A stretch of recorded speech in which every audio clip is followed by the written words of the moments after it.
Okay, so this is a video for providing supplemental oxygen. I just took the oxygen tank from this case right here. And then the first thing you want to do is check the tag and make sure that this oxygen tank is, a matter of fact, in use. And if this little slip right here is gone, that means that the oxygen tank is empty and we can't use it anymore. So the tag's still here, so we can use it. To set it up, you need two things. You need the pressure gauge, and then you need a key. So when you're setting it up, you want to make sure that the oxygen tank stays secure, so in between your legs is fine, and make sure that it's not unstable where it may tip over, so you just want to be careful of that. First thing you want to do is check if there is, a matter of fact, oxygen in the tank. So you're gonna unwind it and hear oxygen come out, and then you can lock it back again. The front of the oxygen tank is where there's two holes at the bottom, and you want the front to be facing away from your casualty and facing away from yourself.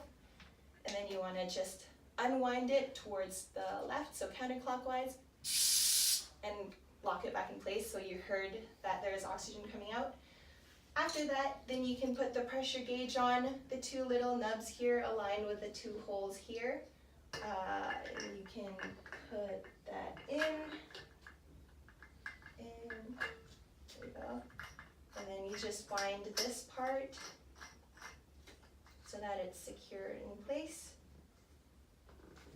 Okay, and then you wanna just unwind this all the way until you feel it stop. And then when you feel it stop, you unwind it back by half a circle. Okay, and then now you're gonna turn it on. You don't have to turn it on too much. And you're gonna look here to see that, that the pressure gauge has gone up, and you wanna see the level of how much oxygen there is in the tank. So 2000 would be full, 2000 psi. 200 psi is empty and you shouldn't use it anymore. And the pressure gauge read as almost empty, so you just want to be wary of this one. Okay, so you're going to choose your delivery device. Right here I have the non-rebreather mask.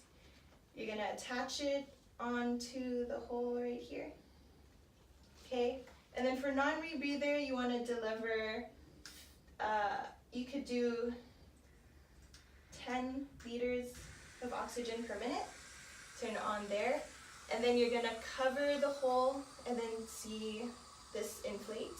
It's inflating, so that means that this one's working. Put it over the casualty's face, like so. Put it around their head. Then ask them to take a couple deep breaths, and that is set up for them.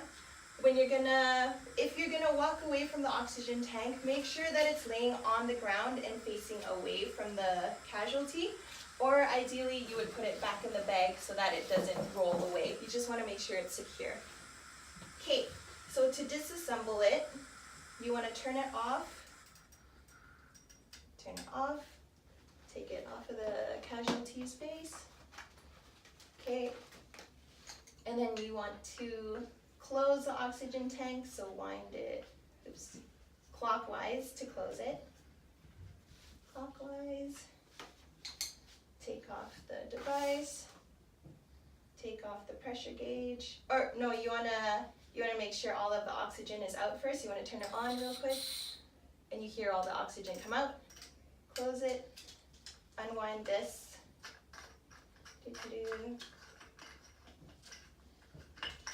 And make sure you put it back in the oxygen tank bag, so that you don't lose your things. And then put the oxygen away. Now, for the end of this video, I'm going to talk about the different kinds of delivery devices. So then this one was the non-rebreather mask, and it can only be used for the breathing patient. There are two other things that you can use, but then we couldn't find it in there. But I'll just talk about it. So then there's a nasal cannula.